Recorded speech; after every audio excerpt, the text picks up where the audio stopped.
Hello बच्चों, मैं शाहिदा। आज हमारा ज्योग्राफी का पहला लेसन का क्वेश्चन आंसर लिखेंगे हम लोग। तो आइए, हम लोग अपना लेसन का नाम है, आप लोगों ने इसको पढ़ाई है, पृथ्वी की आंतरिक संरचना। मैंने इसका वीडियो नहीं डाला था, आज हम इसका क्वेश्चन आंसर पढ़ेंगे। तो आइए हम क्वेश्चन आंसर पढ़ते हैं। पहला है निम्नलिखित प्रश्नों के उत्तर दीजिए। पहला का क है, पृथ्वी की आंतरिक आंतरिक परतों के नाम लिखिए। तो आइए उसका नाम लिखते हैं। पृथ्वी क का आंसर होगा, पृथ्वी अंदर से 3 परतों में विभाजित है। हमारी पृथ्वी जो है वो 3 परतों में विभाजित है, वो हम लोगों ने ऊपर पढ़ा था। भूपट्टी, मेंटल और क्रूड। मेंटल भी 2 परतों में, ऊपरी परत तथा निचला मेंटल में विभक्त है, और क्रोड भी आंतरिक तथा बाह्य क्रोड में बटा हुआ है। पहला का आंसर हमारा हो गया। अब है ख नंबर, भूपटल की सबसे अधिक मोटाई कहाँ होती है? भूपटल। उत्तर है, भूपटल की सबसे अधिक मोटाई पर्वतों के नीचे होती है। पर्वतों के नीचे इसकी मोटाई कहीं कहीं 70 किलोमीटर तक होती है। अब है पहला का ग, ज्वालामुखी विस्फोट में निकलने वाला लावा कहाँ एकत्रित रहता है? तो इसका आंसर होगा, ज्वालामुखी विस्फोट से निकलने वाला लोहा पृथ्वी की लावा पृथ्वी की सतह पर जमा होता है। अब पहला का है घ, आग्नेय शैल की विशेषताएं लिखिए। आइए इसका आंसर देखते हैं। आग्नेय शैलों की निम्नलिखित विशेषताएं हैं। पहला है, ये शैल कठोर होती हैं, इनमें अपरदन कम होता है। दूसरा है, ये शैल रवेदार और दानेदार होती हैं। तीसरा है, इन शैलों में परत नहीं पाई जाती है। चौथा है, इन शैलों में जीवाश्म नहीं पाए जाते हैं। और पांचवा है, इन शैलों का संबंध प्रायः ज्वालामुखी क्रिया से होता है। छठा है, इन शैलों में बहुमूल्य खनिज पदार्थ, सोना, चांदी, अभ्रक आदि मिलते हैं। अब है पहला का अंग, रूपांतरित शैलें कैसे बनती हैं? तो होगा इसका आंसर, आग्नेय शैल तथा परतदार शैल में दाब व ताप द्वारा परिवर्तन के फलस्वरूप रूपांतरित शैल बनती है। पहला का हमारा 5 क्वेश्चन था, वो कंप्लीट हो गया। अब है यहाँ पे दूसरा। यहाँ कुछ शैलों के नाम दिए गए हैं, उन्हें सही वर्ग में लिखिए। यहाँ पे देखिए शैलों के नाम दिए गए हैं, ग्रेनाइट, हीरा, चूने का पत्थर, संगमरमर, अभ्रक, कोयला, स्लेट, बालू, बेसाल्ट, ग्रेनाइट, आग्नेय, परतदार और रूपांतरित कोष्ठक में लिखना है। तो इसको क्या करना है, हमें एक ऐसे लाइन बाय लाइन लिखना है। जैसे शैलों का सही वर्गीकरण करना है, हमें ऊपर लिखेंगे शैलों का आंसर डाल करके लिखेंगे शैलों का वर्गीकरण, फिर लिखेंगे आग्नेय शैल, फिर लिखेंगे औषधि शैल, फिर लिखेंगे रूपांतरित शैल। अब आग्नेय शैल में लिखेंगे अभ्रक, बेसाल्ट और ग्रेनाइट। फिर औषधि शैल में आएंगे, औषधि शैल में लिखेंगे कोयला, चूने का पत्थर और बालू। फिर हमारा तीसरा है रूपांतरित शैल, रूपांतरित शैल में लिखेंगे संगमरमर, स्लेट, ग्रेनाइट, हीरा। अब हमारा है तीसरा क्वेश्चन, निम्नलिखित वाक्यों से गलत शब्द को काटकर वाक्य सही कीजिए। अब दिया है, परतदार आग्नेय शैल कठोर और रवेदार होता है। क नंबर है।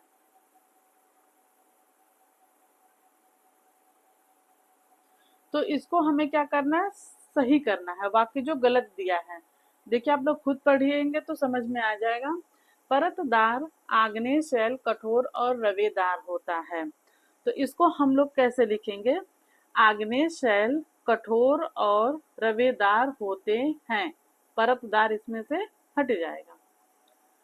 फिर है तीसरे का ख, परतदार शैलों की उत्पत्ति में आंतरिक दाब नदियों का बड़ा हाथ है। तो यहाँ पे लिखेंगे परतदार शैलों की उत्पत्ति में नदियों का बड़ा हाथ है। ये यहाँ पे आंतरिक दाब जो है वो हट जाएगा। फिर और हमारा ये वाक्य वैसे का वैसे ही सही हो जाएगा, परतदार शैलों की उत्पत्ति में नदियों का बड़ा हाथ है। अब तीसरे का ग है, रूप तथा गुणों के परिवर्तन से बनी शैल को आग्नेय रूपांतरित शैल कहते हैं। तो ये वैसे ही है, रूप तथा गुणों से बनी शैल को रूपांतरित शैल कहते हैं। यहाँ पे आग्नेय हट जाएगा, बाकी सेम वही है, रूप तथा गुणों के परिवर्तन से बनी शैल को रूपांतरित शैल कहते हैं। फिर तीसरे का घ है, चूने के पत्थर से संगमरमर कोयला बनता है। तो यहाँ से ठीक बीच से कोयला हट जाएगा, कोयले को हटा देंगे तो हम सीधा हमारा वाक्य बन जाएगा, चूने के पत्थर से संगमरमर बनता है।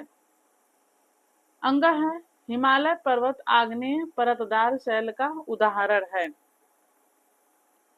तो ये भी वैसे ही बनेगा, हिमालय पर्वत परतदार शैल का उदाहरण है। ये आग्नेय जो है बीच से हट जाएगा, यहाँ पे है ना हिमालय पर्वत आग्नेय, आग्नेय हट जाएगा तो हो जाएगा हिमालय पर्वत परतदार शैल का उदाहरण है।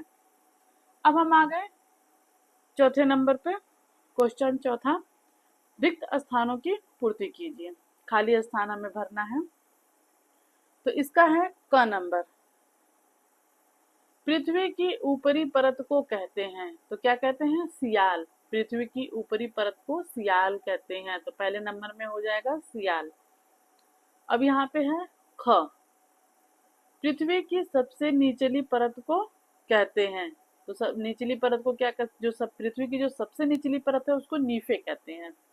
पृथ्वी की सबसे निचली परत को नीफे कहते हैं, दूसरे नंबर पे हम नीफे लिखेंगे।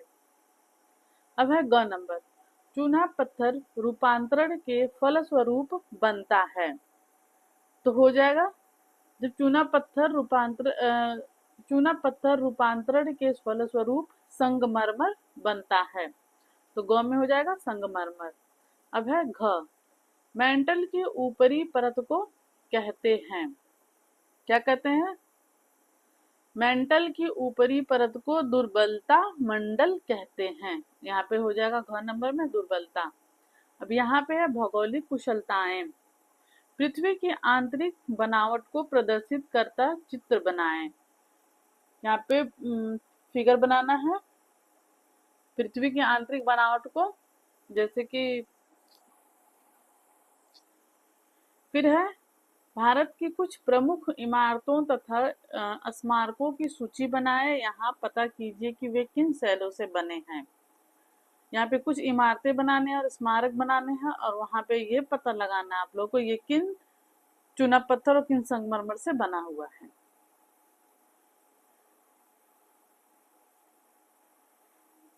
अपने आसपास के क्षेत्र में विभिन्न प्रकार के शैलों के नमूने एकत्र कीजिए। तो हमारा ये पहला लेसन का क्वेश्चन आंसर समाप्त हुआ। आप लोग अगर इसको लिख लीजिएगा। अब है दूसरा लेसन, इसी में हम दूसरा लेसन भी कंप्लीट करेंगे, लेसन का भी आंसर क्वेश्चन आंसर करेंगे। दूसरा लेसन है पृथ्वी के स्थल स्वरूप, स्थल रूप। आइए हम अपना क्वेश्चन देखते हैं। पहला है निम्नलिखित प्रश्नों के उत्तर दीजिए। पहले का क है, वलित पर्वत से आप क्या समझते हैं, विश्व के किन्हीं 3 वलित पर्वतों के नाम बताइए। तो इसका आंसर हो जाएगा, जब चट्टानों में पृथ्वी की आंतरिक शक्तियों के कारण मोड़ या बलन पड़ जाता है तो उसे वलित या मोड़दार पर्वत कहते हैं। वर्तमान युग में सभी बड़े पर्वत मोड़दार या वलित पर्वत हैं। ये लगभग सभी महाद्वीपों में पाए जाते हैं। विश्व के 3 प्रमुख वलित पर्वत हिमालय, आल्प्स और एटलस। विश्व के जो 3 वलित पर्वत हैं उनके नाम हैं हिमालय, आल्प्स और एटलस। अब है पहले का ख, ज्वालामुखी किसे कहते हैं, ज्वालामुखी पर्वत कैसे बनते हैं। तो ख का आंसर लिखेंगे, ज्वालामुखी भूपटल पर एक मुख या खुला द्वार होता है। इस रास्ते से मैग्मा या लावा पृथ्वी के धरातल पर आती है। द्वार या मुख से मार्ग लावा बाहर आने के कारण इसे ज्वालामुखी कहते हैं। इस द्वार के चारों ओर लावा एकत्र होने से शंकु के आकार की आकृति बनती है। इसे ज्वालामुखी पर्वत कहते हैं। अब है ग, पहले का ग, पठार किसे कहते हैं, ये मैदानों से किस प्रकार भिन्न है। पठार, ग का आंसर है, पृथ्वी पर अपेक्षाकृत ऊंचे एवं चौरस स्थल रूप पठार कहलाते हैं। ये पर्वतों की अपेक्षा कम ऊंचे होते हैं, परंतु इनका शिखर छोटे छोटे उच्चावचों को छोड़कर समतल एवं सपाट होता है। पठार के किनारे खड़े ढाल होते हैं, जबकि भूपटल पर समतल किंतु निचले स्थल रूपों को मैदान कहते हैं।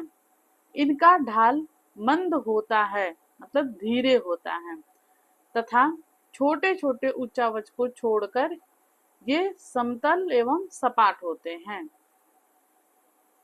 अब है घ, महाद्वीप और महासागर किन श्रेणी के उच्चावच हैं। तो इसका आंसर है, महाद्वीप और महासागर प्रथम श्रेणी के उच्चावच हैं। छोटा सा आंसर है इसका। अब है दूसरा नंबर, रिक्त स्थानों की पूर्ति कीजिए।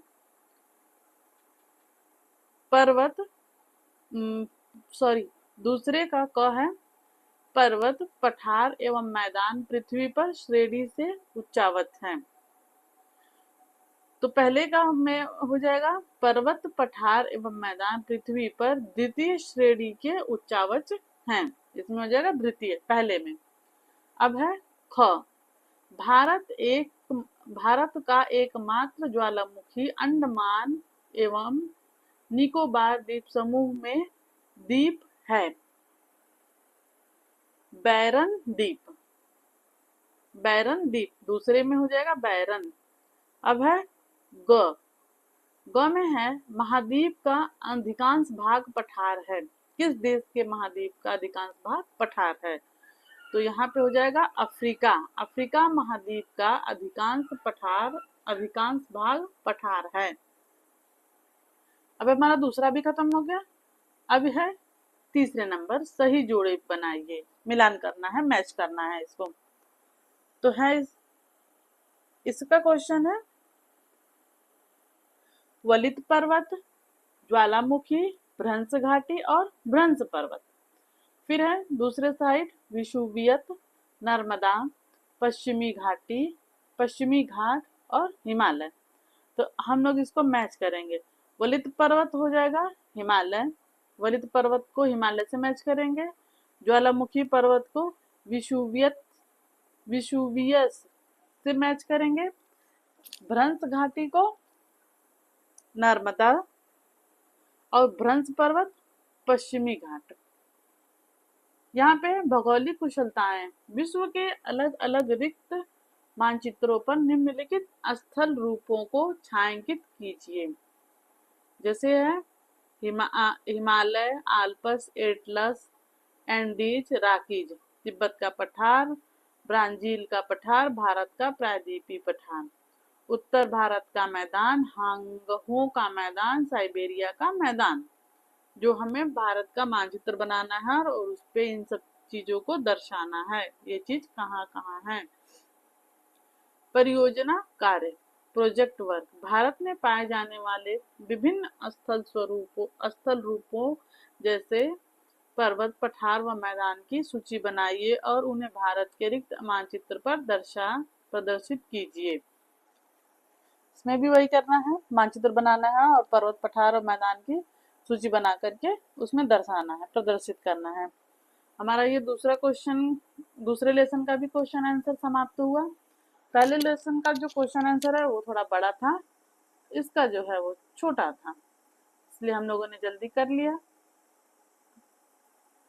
इसको आप लोग अगर लिख लेंगे तो अच्छी बात है। अगर वीडियो पसंद आए तो लाइक करिए, कमेंट करिए, शेयर करिए और चैनल को सब्सक्राइब करिए। हमारा क्लास यहीं पे बंद करते हैं। धन्यवाद।